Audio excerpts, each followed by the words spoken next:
Tēnā koutou katoa, nau mai, hara mai ki the Fourball, brought to you by the Kiwi Golf Club, ko PJ tōku ingoa.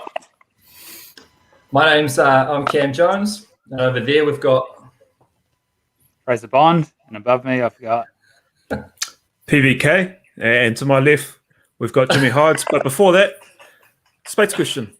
yes, the big time. Well, What high school did All Black Adam Thompson go to? Ooh. Can you give us the city he's from? He's from the South Island. Otago. No, I guess it's somewhere in Dunedin, I reckon. I'm out. Give me a name. Otago boys. Nope. Christchurch girls. Nope. No? It was actually Christchurch boys, so thank you. That was PJ. close. Yeah, there we go. Anyway, here we have Jimmy Hydes. Oh. Man, what's up, Jimmy? Oh, mate, just living it up here in Scotland.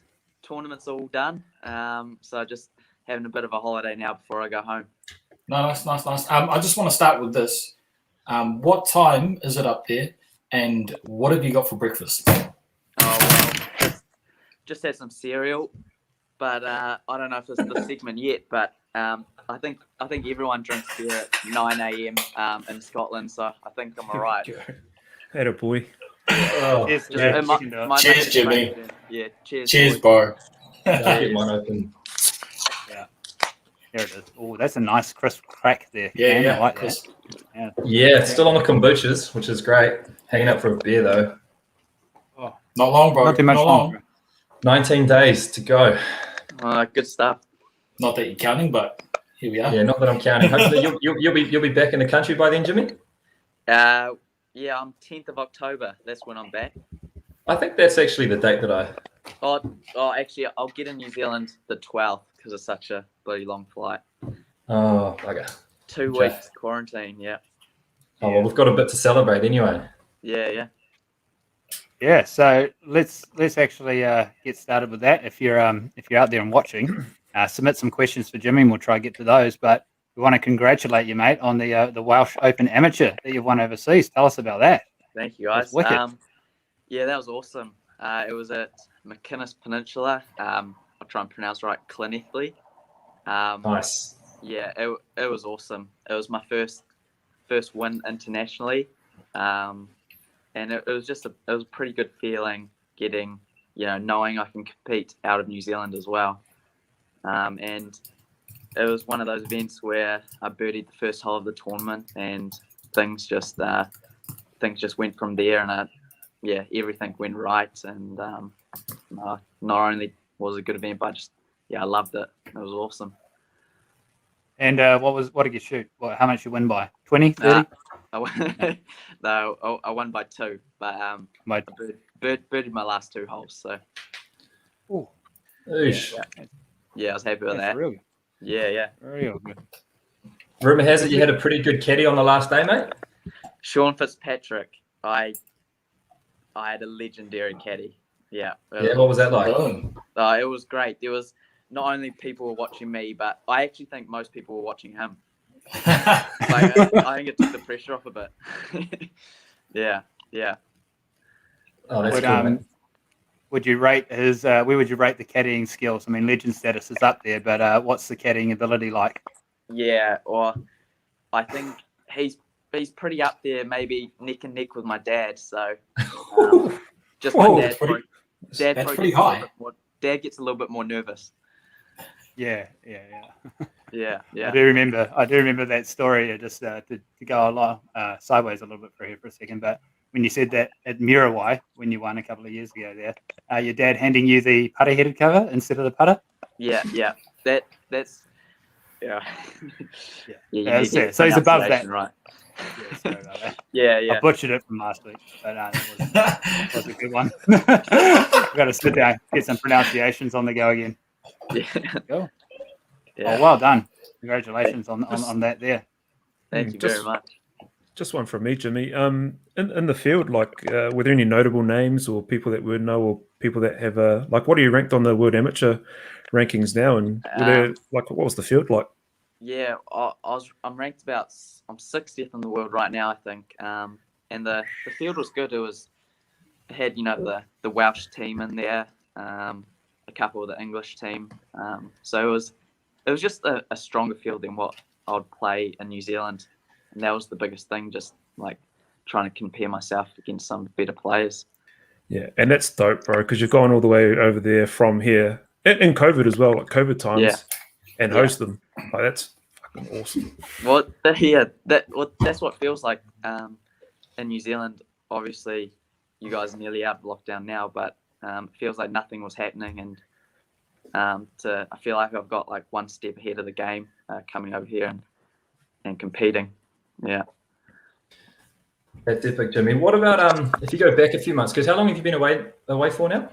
Probably about 3 months, nearly. Yeah. It's a long time, eh? What was the I know we were talking a little bit back at Gulf Harbour when we were you were tossing up whether or not you wanted to go, and you were choosing, your events and your schedule pretty carefully.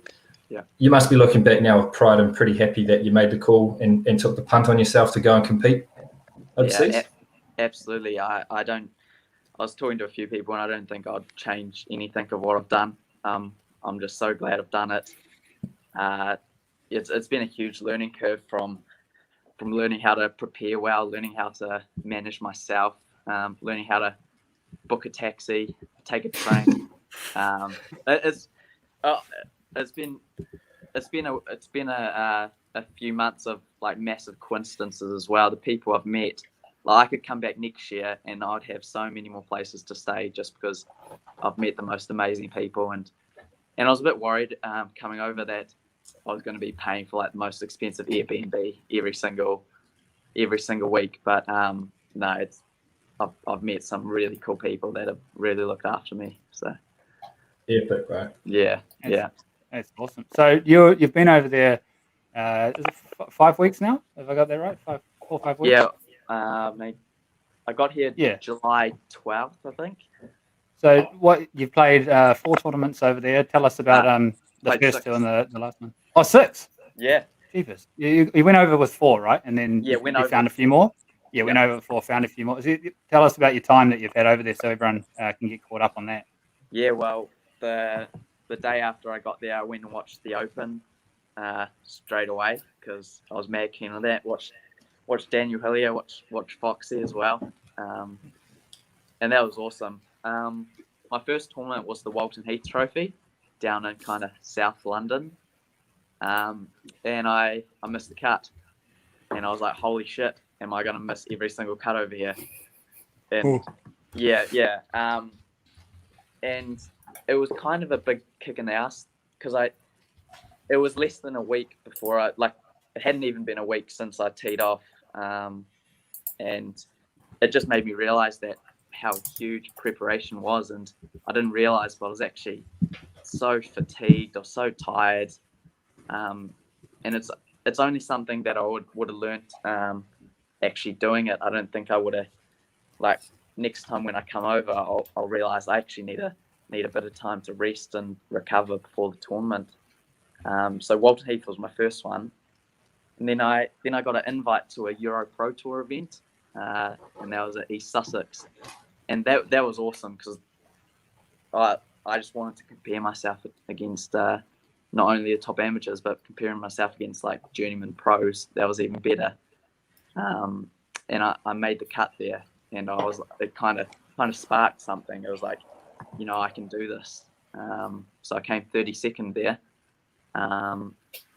And my next event was the Welsh stroke play, which I think showed in the result that all of a sudden there was a bit of self-belief there that just spurred me on, and I messaged Sean Fitzpatrick, and he managed to get me an awesome place to stay in Llanelli. So I had a lovely woman cooking me eggs every morning. Oh, New Zealand dream. What's her name, and can I stay next time I'm up there? She's my grandma's age, so I don't know what you're into, but hey, what's a free bed and fried eggs, mate?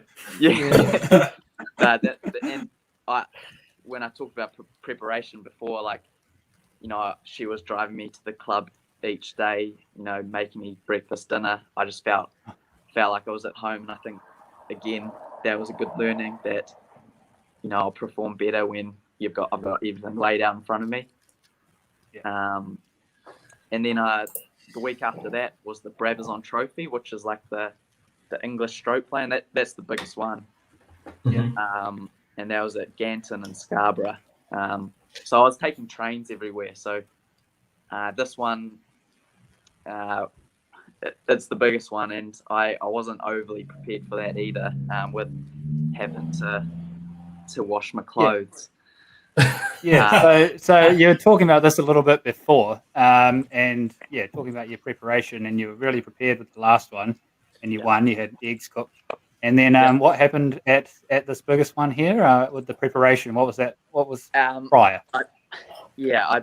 I pretty much jumped on the train straight away after the Welsh Open to get to Scarborough, because there wasn't much time in between events, and I hadn't booked any accommodation because I was hoping for one of these crazy coincidences again, but that didn't happen. So I stayed. Just leaving it to chance. Yeah, I honestly stayed at the shittiest hotel, and I went to Shout out. I was like, "Is there any chance like you guys have a place to wash my clothes?" And it was just a straight no. And they sent me on a wild goose chase around Scarborough trying to find this laundromat, which happened to be closed. So I had to do it the morning before my tournament. So what happened? Dry them. Yeah, well, I dried them. Well, it was kind of damp, my outfit. my undies were wet, no joke. Yeah. Hey, talcum powder is good for that, bro. Yeah. And I shot 8 over the first round, and I was like, holy shit, like, what's just happened? And it didn't help. My taxi came late as well, so I got there about 40 minutes before my tee time. Kind of damp, kind of didn't know where I was going. Did you have a practice round before you played the tournament? I had a practice round, I did, but I teed off about 10 o'clock, and not knowing that I needed fresh clothes, and I got home, and it wasn't open. But it was one of those courses where you need more than one practice round. Just the greens weren't like New Zealand greens; they had slopes in every single part of it. Kind of few blind tee shots, and yeah, it was. You really need to have some serious preparation, which I don't think I did quite enough of.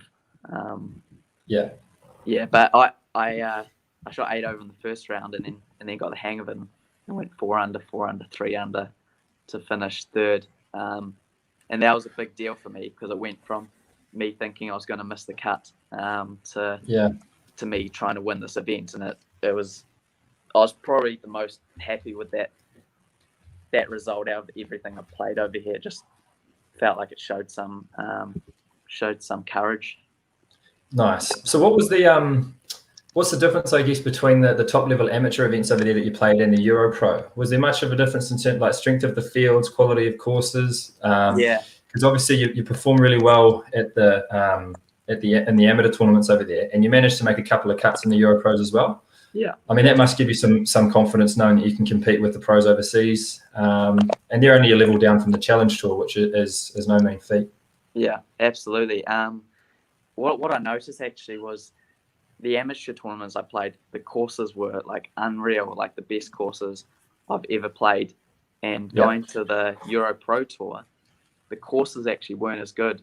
Like the guys I was playing with were talking about they're playing on these crappy ass courses, having to shoot, 10 under par, or not like 8 under, 7 under par each round to actually do anything.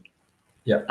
I think I'm actually playing better courses as an amateur, and that Euro Pro Tour level, it's just pretty cutthroat, because if I compared it to, say, the Charles Tour, just all those guys at the Euro Pro Tour could win the event. I don't think in a Charles Tour everyone could win. It was just everyone was at a really high level. Yeah. Cool, mate. We can come. I reckon we come back to that towards the end. It'll be awesome to actually ask some more questions around that in comparison to the Charles Tour back here and what you've learned, because you've featured pretty heavily in the Charles Tour back here at home. So I think we've got a giveaway. Is that right now, Fraser? We want to do something there? Yeah. We got to give away a cap, I believe. Is it just a cap, Pete, or is there something else going in there? I'll have a look in the prize cupboard, bro. I think we can probably prize dig cupboard out open. a sleeve as well. Yeah, I'll throw in a sleeve of balls and a KGC cap. KGC golf cap. So we're going to ask for posting in the comments there. We're going to give away a KGC hat and a sleeve of balls. But we want to hear a golf joke. So if you've got any golf jokes, clean as possible, maybe we'll see, depending how we have to post these. But golf joke in the comments, and we'll pick a winner. Jimmy, you can submit yours now if you want to get ahead of everybody. Oh, beautiful. Yeah. Oh, Yeah. And I guess just on that, thanks to all the people that have sponsored us in the past. It kind of allows us to do this sort of stuff. So, I won't rattle through everyone, but ones that come to front of mind is like Wade and Kate Eats, so ZBI and Cavalier Homes. There's Matt from Ultimo. There's Lincoln and Sione. They've got a gazillion businesses. So name a couple, PJ. 712 Bar out in Manuko, and Mega, is it Mega? Megazone in Silverdale, the Laser Strike. Yeah. Laser Strike in Silverdale there. That's two. Yeah. And one more is there we go, Adam Arnold. While we're at it, they actually sponsored this podcast desk that we're running this on. So there's another one. Oh, no. Yeah. Cheers. Yeah. And then Adam Arnold at FLS Security, and last but not least is we'll do more later, but the guys at Boneface. So I might be drinking Spates and asking Spates questions, but still waiting for that Boneface to turn up, boys. Don't ship it into Auckland, mate. It's lockdown. Tony Fergus in the comment section stole my joke. I was going to write that one in. We'll get back into it. We'll lead with a couple of viewer questions first. Linda Cameron. Hey Jimmy, Linda. Who is your hero outside of the golfing world? Not in this podcast.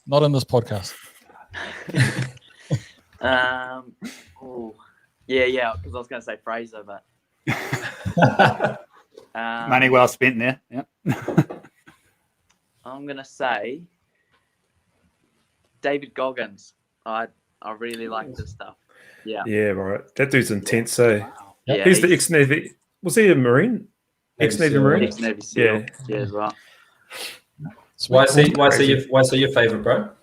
Just mentally, like I follow him on Instagram, and just he's ruthless. Like he doesn't take any shit, and just kind of makes you realize how much little work you're actually putting in.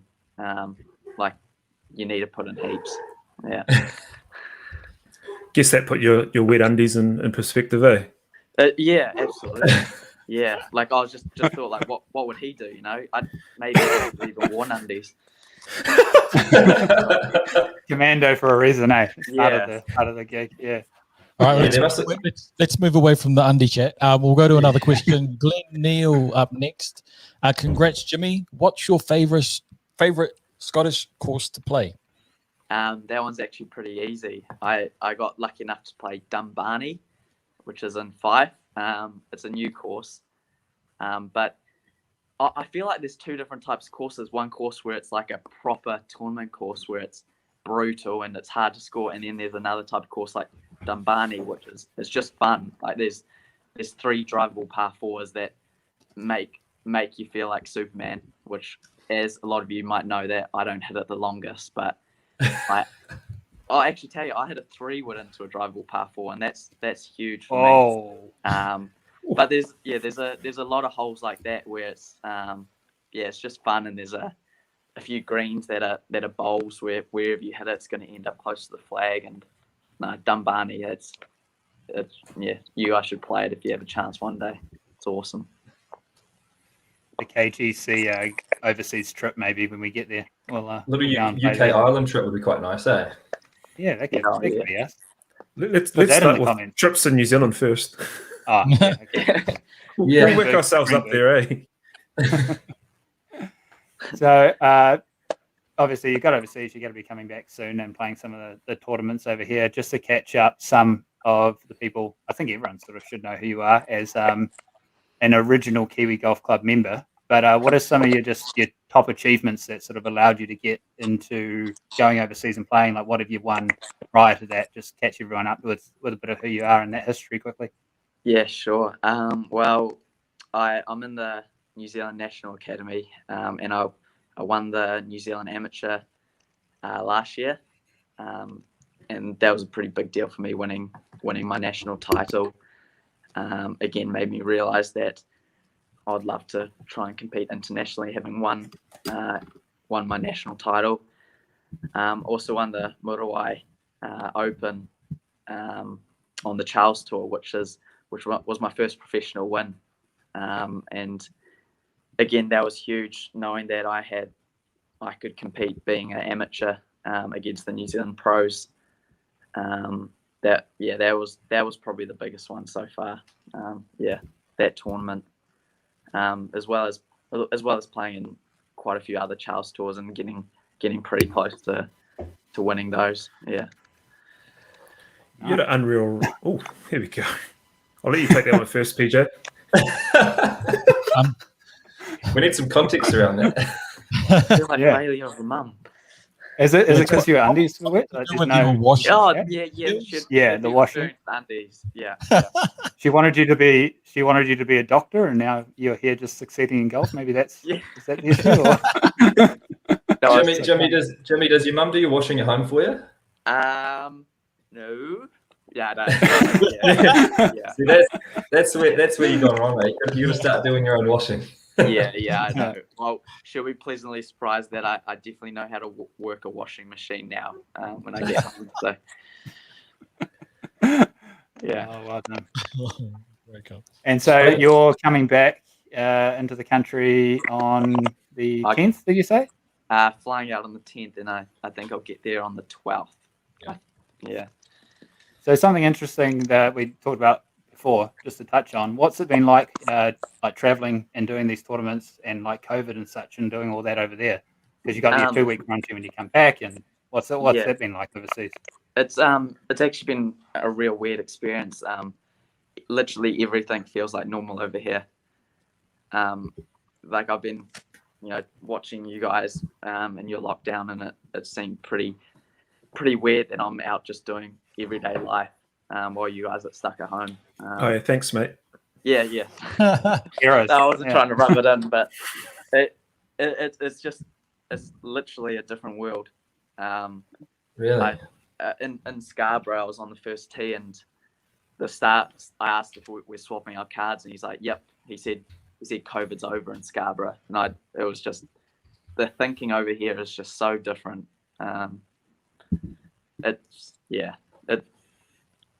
went to a couple football games, like no masks, Wow. and it's scary what they're doing. So It's interesting you say that. This morning, with the PGA, when we were talking with Sean Foley, he made the comment that if you didn't watch the news or read the newspaper or anything like that, he's traveled the world for the last 10 months across America and other parts of the world. He said if you didn't watch the news or weren't reading the papers, you wouldn't actually know that there's a pandemic on, with the way that the US is operating and the way that other parts of the world is going on. So it's it must be a fascinating experience. Like, we obviously can't imagine that, because we are taking it super seriously here in New Zealand with all the lockdowns and trying to eliminate it. But that's, yeah. I mean, you've had an experience that not many of us will get to have, which is traveling the world when whilst in the middle of a pandemic. And it's interesting that you're saying that life's normal where you are. Yeah, like the rest of the world is still going on.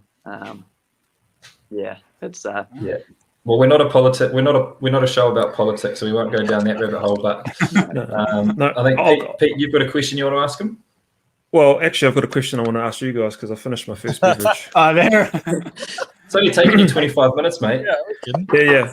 Hey, get this one right, and I'll what's this one? Buskashi The sport of Afghanistan involves fighting on the horseback for what position? For the position of what? What can you name that sporting game, mate? Buzkashi? Can you spell that out for me, please? Buzkashi. The sport of Afghanistan involves fighting on horseback for the position of what? Is it like a wooden ball? No. I'll ask my yeah. You Rock? guys won't get it. Nah, bro. This Is it is for a type of messed food? up. A headless goat or calf. What? Straight up to with those questions, mate. That's dark, bro. That's dark. Anyway, Yeah. back to our normal televised watching. Jimmy, you had like a whirlwind 2021 season on the New Zealand circuit. What you had a bunch of top 10s and top 5s, and obviously the win at Muriwai, and the New Zealand amateur stroke play. Are you able to talk us through why you've why haven't you made the transition to pro yet? Yeah. Well, I've set myself a goal that I literally want to become like one of the best amateurs in the world, kind of in the top 10 or 20. And if you do that, it just makes the transition to being a pro a lot easier. So you get a lot of more people knowing who you are, possible sponsorships, management companies, things like that. And I think next year, all COVID going well, I might get to play in a few tournaments where if I win it, I'd get a spot in a major championship as an amateur. And there's nothing more I'd rather do than play in one of those majors as an amateur. And if you do that, people just know who you are all of a sudden. And when you go and turn pro, they might give you a certain amount of starts that might just kickstart your pro career. Just like that. So, yeah. That's dope, bro. That's like a bit of method to the madness, because I'm like, man, that's so much money to be leaving on the table when you take away these titles. So, I mean, that long-term, foresight, I guess, from you is, for someone that's 21 years of age is, that's dope, bro. Yeah, thanks. Yeah. Jimmy, I mean, like listening to that, what does that road look like once you come home, though? Yeah. Because there's only so much New Zealand can do for you, right? Yeah. Like, the bubble might open between us and Australia. You may get to a few events there to progress your personal playing goal. Yeah. But what does the road actually look like in COVID for you to get to that point, that top 20, top 10 standing? So it really is just a matter of playing high level events, and I'm starting to try and pick and choose, which ones to play. And so when I get back, I go straight into the New Zealand Amateur, and then I've got 2 Charles Tours, which playing on the Charles Tour, if you finish leading amateur, you actually get a lot of points, which really helps. And then hopefully come January, I get to play like Master of the Amateurs and like Avondale Amateur in Australia. Again, those are massive events. And then, like I said, with hopefully New Zealand Golf get to send us overseas, maybe come to the UK again with a team, hopefully. And just hopefully with the potential. Oh, actually, New Zealand Open in February as well. That'll be great to play. And then there's just some real big tournaments next year, like the Eisenhower Trophy, Asia Pacific Amateur. All those massive ones really help getting your world ranking down. I guess that's the ones. Is that the talking about trying to get into the world top 20, top 10, because it is hugely important in that transition. If you've got a management group that can go into bat for you, getting your starts and events, whether it's in Europe or whether it's in the US or even onto the Australasian tour or the Asian tour, if that's where you wanted to play. But have you got your sights set on a particular tour that you do want to play? Like where do you see yourself competing? I definitely see myself competing on the European tour. This was a big trip for me because it was just to experience what UK golf or European golf is like, and just try to get a little taste of what I might be in for. And like playing those Euro Pro Tour events, they were just awesome because I can come back there if I am on the Euro Pro Tour and know that I can make a cut, and know that I'm going to probably be a different golfer next year, where I might be testing, like trying to actually win those day in, day out. But European golf, I just love the looks of it. I love the places you go, and just appeals to me a little bit more than the US. Yeah, extremely cultural, eh? Yeah, and especially seeing what Daniel Hillier and Ryan Fox are doing now, that's pretty inspiring. Yeah, even Josh Geary, what he's up to, he's doing some pretty good things up there as well. But yeah, that's pretty cool. So, what would you say is the I guess the part of your game? This is a question it's a bit personal. It's a question that I'd love to know the answer to. But what are some of the things that you've identified whilst you've been away that can help you get to the next level, so that when you do go back next year, you've obviously done extremely well in the amateur game. But what parts of your game have you learned about? Needing some development there. I think an ongoing thing for me is still trying to hit the ball longer, and it is getting there. But I think before I turn professional, I'd like to make some bigger gains with the distance off the tee. You'll be scary if you can hit it another 20 yards, mate. Yeah, just a few more wedges into the green, eh? You would be deadly. Yeah, but I actually found that it's easier said than done. But just trying, like, with the thought process of actually trying to just hit every single green and giving yourself 18 chances of birdie, and just patience and knowing that maybe 3 or 4 of them are going to drop, and that's what I found. Like when I struggled over here, I was trying to chase birdies, and it just went downhill really quickly. But I found staying patient, it'll just build up slowly. That's one of the biggest things I found over here. Not trying to force it. Cool. Nice. We're going to go to a viewer question again. This is Pamela Saville. What's been your biggest learning curve since you have been away, on or off the course? Hey Pamela, I think off the course actually. I talked about preparation a little bit before. I actually found it when I had preparation, which was great, which was perfect. I felt it just came out of my golf without me even knowing. I think preparation has been the biggest thing I've learned. The tournaments I've had bad prep, the results have been bad. But when I feel comfortable, when I feel like I've got everything sorted, when I know what time I'm getting to the course each day, that's when I've had my best rounds. So I know I'm being a bit repetitive, but that's the biggest thing I've found. It's so relatable though, eh, bro? Yeah. Like for me, when I run from the car park to the first tee, pie and drink in hand, and then I'm on the teeing off. I'll go out and have a shocker, but if I've hit the range before, I'll hit a good round. So it's it's probably learning how to deal with it when the preparation isn't great as well. Like knowing that you're not going to have amazing preparation. It's probably not possible to have amazing preparation every tournament because it just doesn't work like that. But just learning how to get the best out of it, and trying to change that mindset from thinking that you're all rushed and stressed to fit just opening up and just enjoying playing golf.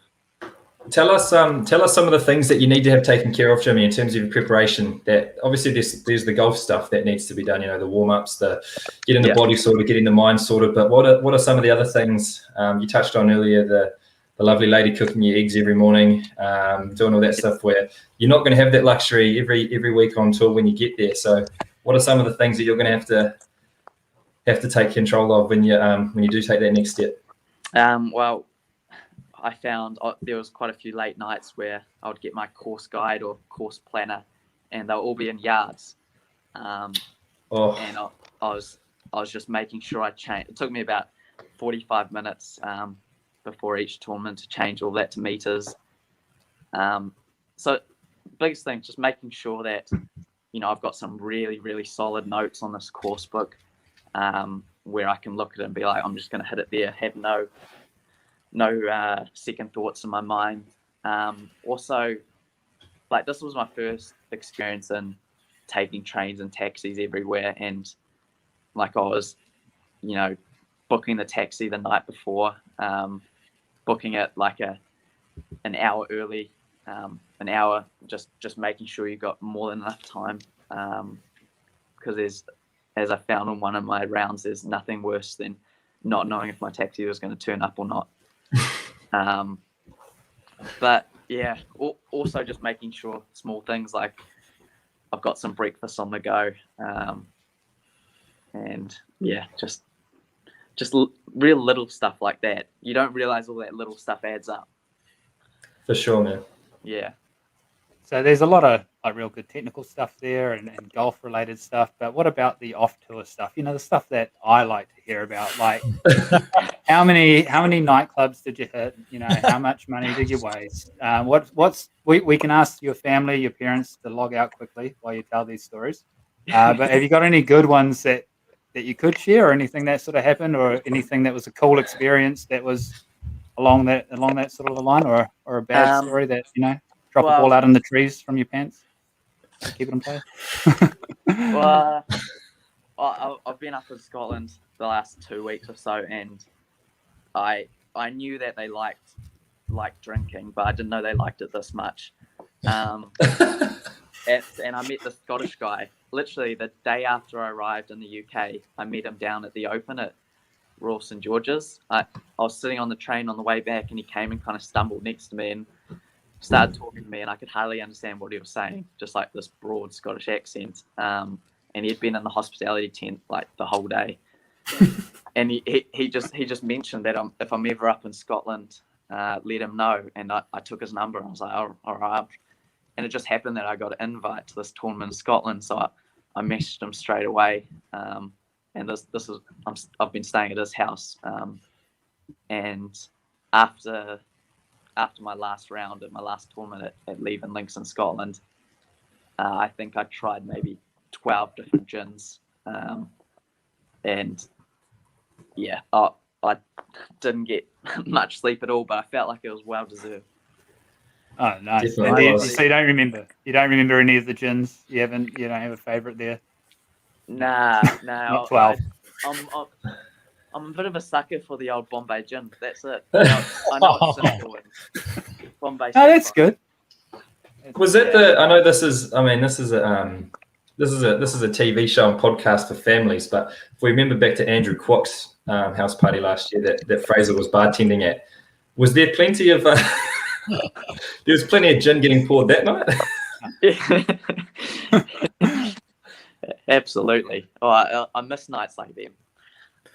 Yeah. Is that like your alter ego, old Ginny Hydes? No, I do like a gin. I think that'd be my drink of choice for sure.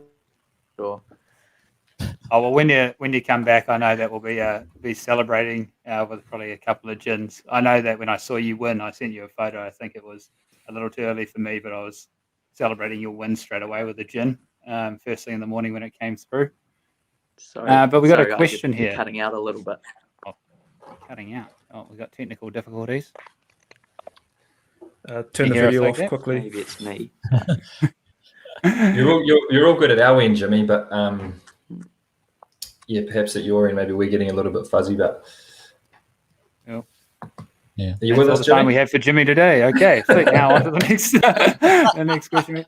So that's Simplan that he's on. Let's discuss those. Oh, Here okay. he is. He's back. He's back. Yeah. There we are. We're good. Yeah, someone else logged onto the Wi-Fi, surely. Yeah. Yeah. Do you want to cue that next question there, PJ? Yeah. Next question. From Brendan there. Yep. So, kia ora, Jimmy. Do you have a European courses suit your game more, and does it take long to adjust to the conditions and get those into your routine? Hey, Brendan. I I think it does suit my game actually, and funny enough, it feels a lot like New Zealand. It really doesn't feel that different. The weather always seems to be pretty crap, which feels quite similar to a lot of tournaments I play in New Zealand, and it feels like over here you've still got to go really low and shoot really good scores, but it feels like you get a few more tournaments where, you know, even par might be actually a really, really good score. And I really like that. I like the fact that I like the idea of really grinding out a 1 over or a 1 under and being right up there. Yeah. What's your You go, Pete. I was going to say, you know, what's your favorite club? Like, what's your go-to club in the bag? Like, Yeah. If money's on the line, you need to win. What are you pulling out? Hybrid. Or definitely a hybrid actually. Got this nice new TSI hybrid just for the sponsors. I heard there was a 3-wood that went missing from the Golf Harbour Pro Shop as well.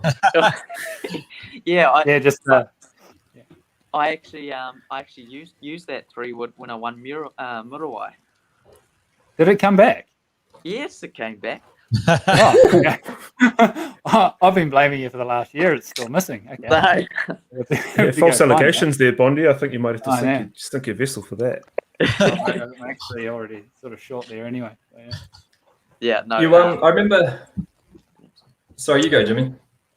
Oh, I was just saying hybrid's easily my favorite club. Doesn't draw or fade much. That's what you want. I remember the day after you won, Jimmy, managed to have a chat to you on the phone just to congratulate you, and you mentioned that there was eerily a lot of similarities when you won the Welsh stroke play to the day that you won at Murawai with your dad on the back. Yeah. Can you and you sort of said there that the conditions remind you a lot of home. Yeah. Do you want to elaborate on that story a little bit? Because I think that's quite cool. How you said that the way that the tournament unfolded, the way that it felt, the conditions and everything reminded you a lot of that day, which was obviously so big in your career. Yeah.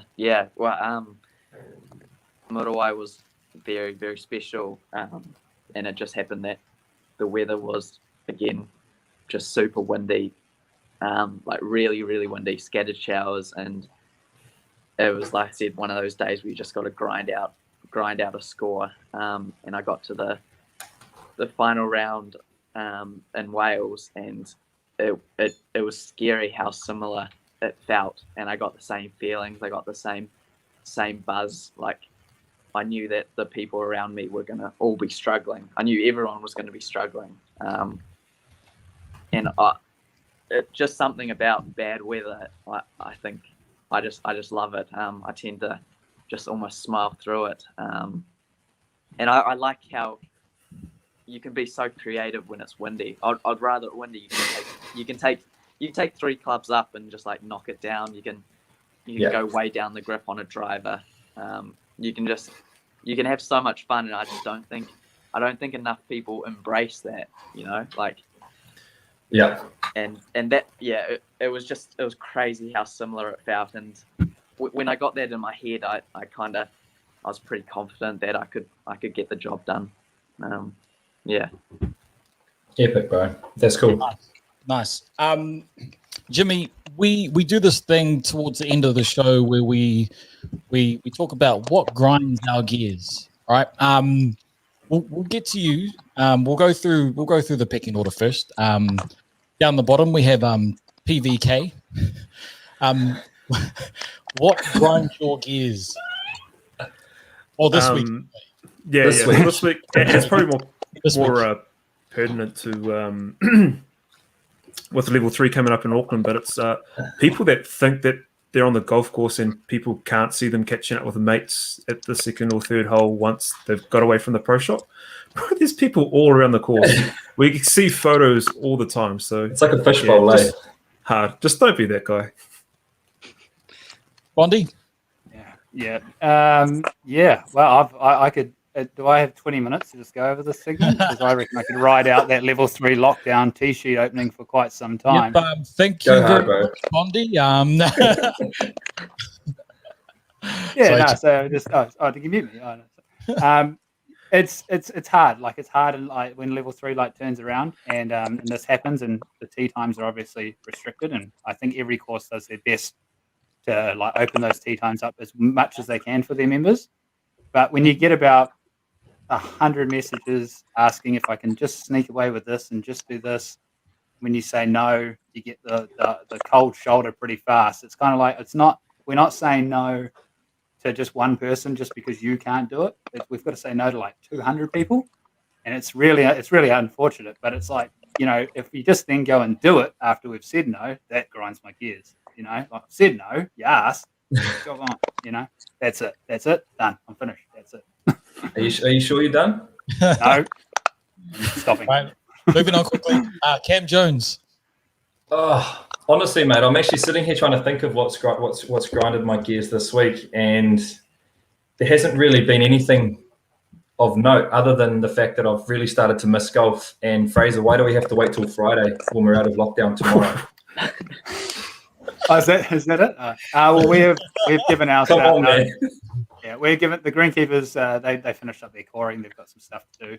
Course is quite spread out. They asked for some extra days as a full team, and they're quite valuable. And I want to keep our greenkeepers, so I adhere to what they say. Plus, I wanted 2 more days off. So. All right, before we get to you, Jimmy, mine would be golfers thinking they have the God-given right to play the game when it should be a goddamn privilege. It is a privilege to play the game. You don't have to play. It's put there for you to use, but it's, you know, I'm going to stop there because I'll start ranting. This sounds personal, PJ. But that's me, man. I'll keep it short. Jimmy, do you have anything, man? Not so much gets on my nerves, but over here they do it really good. Like they have halfway huts, and each course they have their like specialty. You know, like Sunningdale, you have to go there, and it's not so much about the golf; it's more about like the sausage you get at the halfway hut.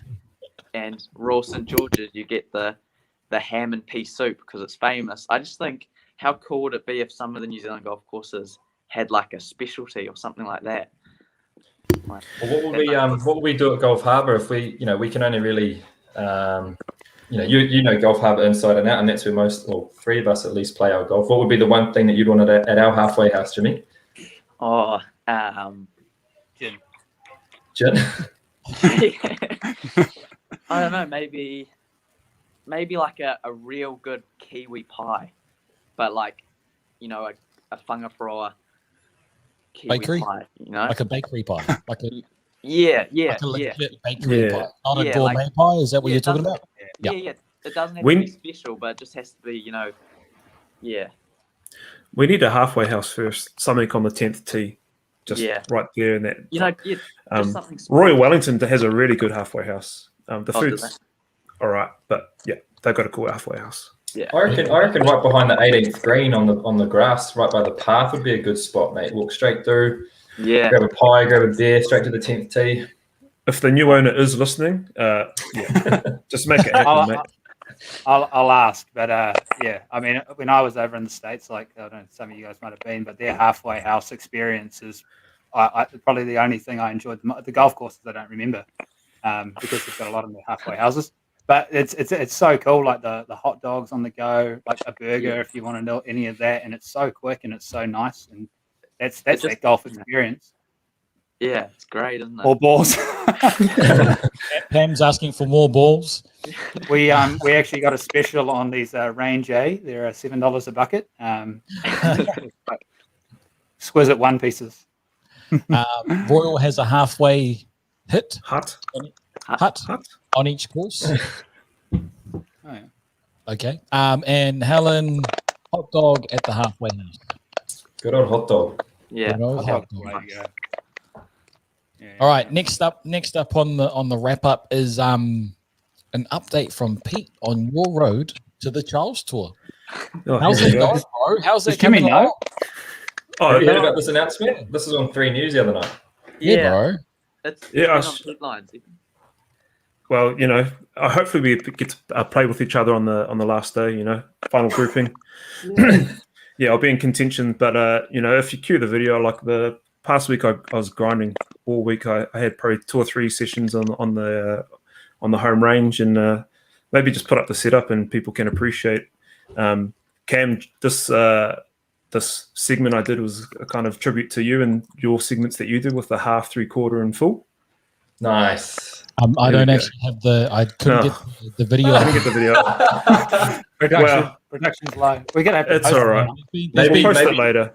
There's Maybe throw it in the cuts, comments afterwards. so we're just gonna have to upload it later. We'll upload it later. It's all right. It's not that great. Yeah, and then I guess I'll probably just take it from here and start going on around the grounds, or like the rumour mill. So I heard there's a bit of a sim war going on in Wellington. Maybe not a sim war, but the appearance of a couple of sim facilities. So the golf bunker. James Hill reached out to me last week and said that he's opening up a golf sim in the central city. And then I've heard through the rumour mill that there's another, well, it was just on the chat, comments about people asking, is this the one that you're connected with? And then someone replied, no, it's not. So it looks like there's a couple of indoor sim facilities coming to the Wellington area.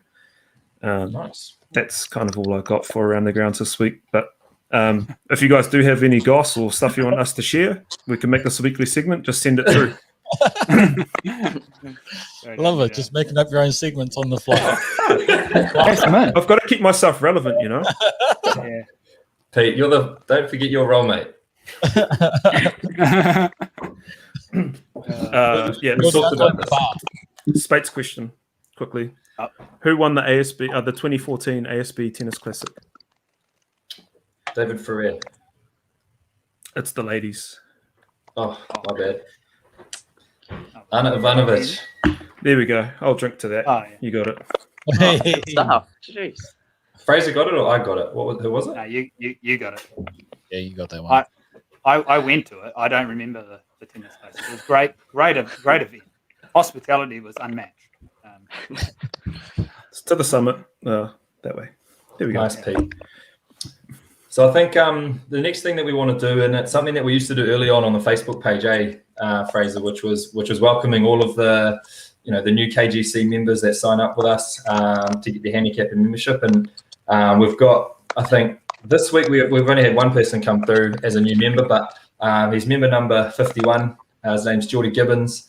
So welcome, Geordie. Don't know if you're listening, but I believe he's got his first tee time as a KGC member tomorrow morning at Akarana, and he said that he's most likely going to probably shoot 51 for 9 holes, which that's going to be his goal tomorrow, is to go out there and break his membership number with us. So welcome, Geordie Gibbons, and to anybody out there that hasn't got a membership number yet, but is keen to get a handicap so that their mates don't call them a pahua, which is burglar in Te Reo, courtesy of PJ's word last week. Get on board. We do a nice membership pack for you, which has a ton of value in it.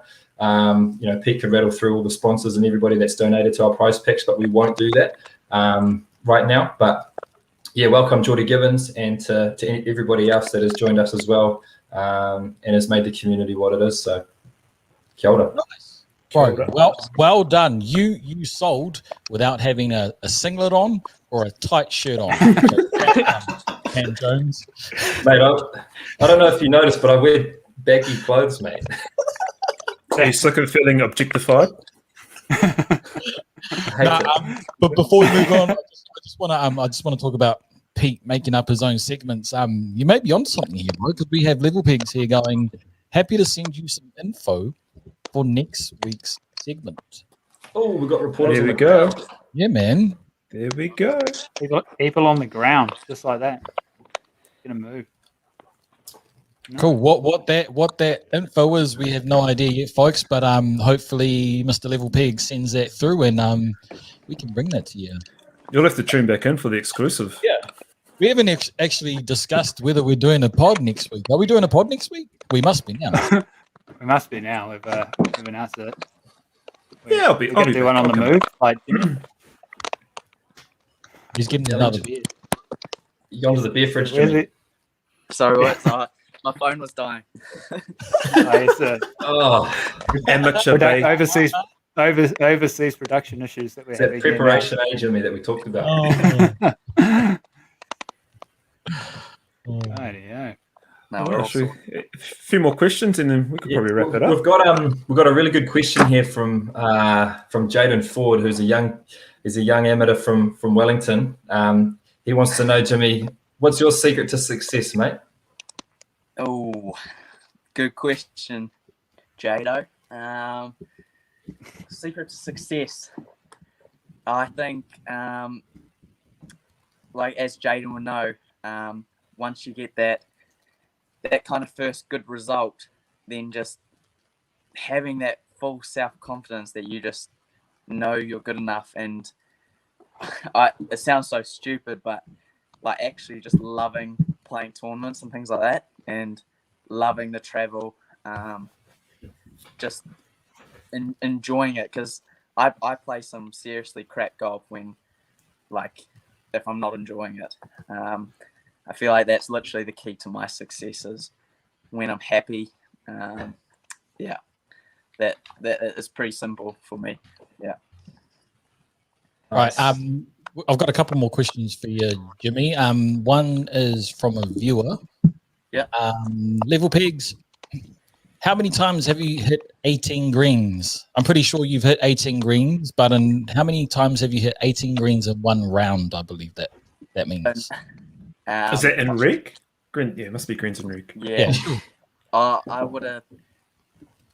probably done it about 3 times, I reckon. 3 times? That's a stat. It's probably 3 more times than myself, Pete, Bondi. You done it? I'm gonna leave Cam out of this one. Surely you've done it. It's a great feeling. Yeah, nice. It's And not such a good feeling when you shoot even par. It's a great feeling. What do you mean? Even par's even par. The dream. 2 putting, 3 putting. And the next question is, this is more of a kind of from me. I'm looking to go into the traineeship, and a part of that is playing. Yeah. And this may be for Pete as well. But how do you get to a certain point? How do you get your game to a certain point to be competitive? Yeah. Like, so what's your kind of tip there? I would say just making sure that, this is maybe what everyone says, but it's true. Making sure your short game is the best part of your game. Making sure that you're not 3-putting. You're not making any stupid mistakes. Just making your short game really, really solid. And then also, I think, being real comfortable having a 3/4 iron shot, or having a drive where you can grip down on it and you're going to hit the fairway most times, because you'll get to situations where you get real nervous, and all you have to do, you might have that one shot you can really go to, and that might be teeing the ball down low, it might be hitting a little fade. Just make sure you have all those things in place where, when it gets tough, then you've got that to look back on. PJ, do you remember last week when we talked about those task sheets? Yes, I do. I've seen them. Are you going to do them? I haven't downloaded them. I haven't booked myself a tee time or time to practice yet. I don't think I will, but I need to. I need to get my A into G. Because Jimmy, I know we did that one session with North Golf, and I know you've done a lot of those sort of task sheets with Jay from Golf New Zealand. And is that something that you use with your practice to work on the short game, or do you like to drop a bag of balls and hit hundreds of shots from the same spot, or how do you go about your short game practice? It'll vary. Like, often I will just put a shag bag down and hit 50 chip shots, but that's when I'm trying to work on a specific, a flight or a strike. But when I did that game with Cam with North Harbour, I genuinely found that I improved really, really quickly. Like, I felt like in the space of time we had, I just got so much learning out of it. And I thought it was really, really good, and I definitely would recommend doing that, just because you're hitting like all these various different shots, and it's more like what you get out on the course, those situations. Yeah. Epic. There you go, PJ. That's if you ever need a reference, mate. Jimmy Hydes he's got probably the best short game in the country. There you go, mate. I'm gonna challenge you. End There of you the go. year. I'm coming for you, Jimmy. I think I lost the chipping comp to Pete a while back, actually. You did, bro. I beat you nearest to the pin on the 15th at Gulf Harbour. Yeah. Right. Yeah. You lost to Pete in a chipping First time. comp. It's not Nah, a it wasn't. chipping It comp, was. it's It a was. whole shot. It was whole shot, full shot on the 15th at yeah. Gulf Harbour off the Blues. First time I met this guy, a little kid coming up. This is me walking off the. Was it the 14th? 14th? 30. Yeah. We did on the 15th, right? Yeah, coming off the 14th, this kid was like, "Oh, you guys want to gamble?" I was like, "Yeah, bro." I was feeling generous. Just got paid. I was like, "Oh yeah, all good. I'll put a 20 down." This guy's like, Jimmy shoots it to like 6 foot, and I just hit the most tin ass shot of my life. I put it to like 3, and I was like, got to the green. I was like, "Yeah, bro, I'll take your money." And it's like, "Oh, nah, this guy's trying to get down to Queenstown because were you like fundraising for the qualifier for the New Zealand Open or something?" Yeah, going down. Yeah, bro. I was like, "Oh, just take the money, bro, but just know that I beat you." So I'm gonna dangle it over your head for the rest of your life, bro. To this day, yeah, it still lives with me, that knowing that you knocked it closer than me. Yeah. I still shot a 90 that day. All right. Well, we're getting close to the end there, but we got to finish up with the cap giveaway. So, Who's got the best joke? I've seen a few. I did kind of like Tony's, but I always thought you said a hole in one, like a JUAN, as a Mexican golfer. Oh, that But, would be that's a funny. bit of a, that was, yeah. I mean, it's a bit more international that way. I kind of want to give it to Jimmy's mum, or the failure of the mum question. It's a little bit of a joke. Yeah, I think that could go quite nice. Yeah. That should win. Yeah, and she'd need a sleeve of balls too. She might take up golf now that you've been successful. Well done, we'll give Mum. it to Jenny. Yeah, she's now a winner of a mum as of this podcast. Now, well done. Winner of a Those were mum. good ones. Well done, Yeah. Jenny Hyde. Yeah. Awesome. So yeah, no, we'll send that to Jimmy. He can pick it up on his way past from the airport, and I'm sure that'll be fine. Yeah. Once you get out of quarantine, You can throw it over the fence and toss it over. And one thing that I just want to quickly touch on for everyone out there and people listening is obviously with the current lockdowns and such, a lot of our planned events or scheduled events, including what we're hoping to plan for October, the chances are we won't be able to get to do them because, as we said, we always want to do them at level 1 for all the social reasons. So we're just going to put the handbrake on all the live events and meetups until we sort of get an understanding of where that is, and we'll probably push them out pretty quick after that, or at least the first one should come out as soon as I can find out when level 1's a goer. I'll be booking in the one we were meant to have at Southhead Golf Course, and we'll get that one underway. Then the rest of the team will sort out the Wellington one from there. So just an update on that, because we want to get back to those. Those are awesome.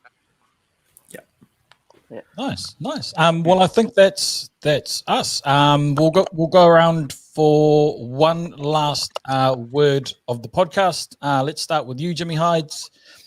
One last thought to finish us off.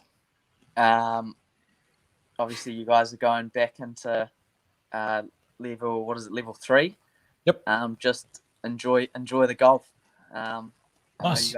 I know you guys have had it tough, so yeah, enjoy. Cool. Pete, one last thought for tonight. Yeah, bro. Just on that, I can't wait to get out there on Golf Harbour. Golf Harbour on Friday and Saturday, and I think I might play Monday as well. But yeah, just it's not one word. It's don't be a dick. Don't be a dick, guys, please. Be nice to your operations and pro shop staff. Hard out. And then, Nice. sorry, I just got a message from Dan Crook. Yes, Dan. So for people, he wants a late plug. Him and Michael Beatty from the Golf Club they're doing the match on Saturday. So if you guys want to tune in and watch that live, it'll be simulator golf. Sweet. Cool. Cam Jones, one last thought for tonight.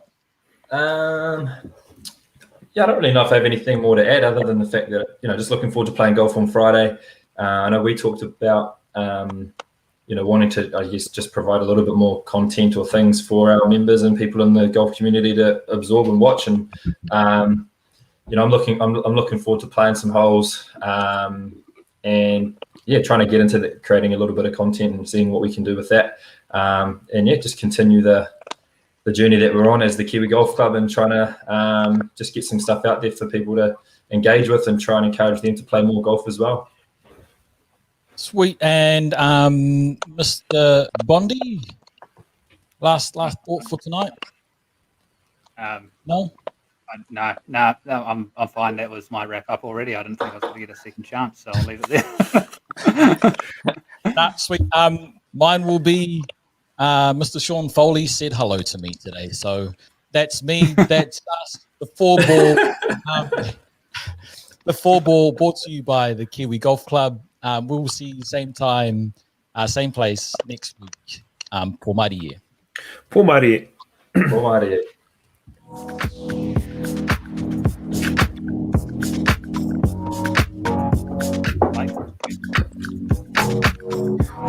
Great elevator vibes.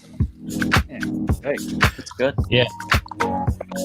Elevator with 4 other guys. Lovely. Is it a spacious elevator or a tight one? One bubble to an elevator, please. I think next week we can do a nice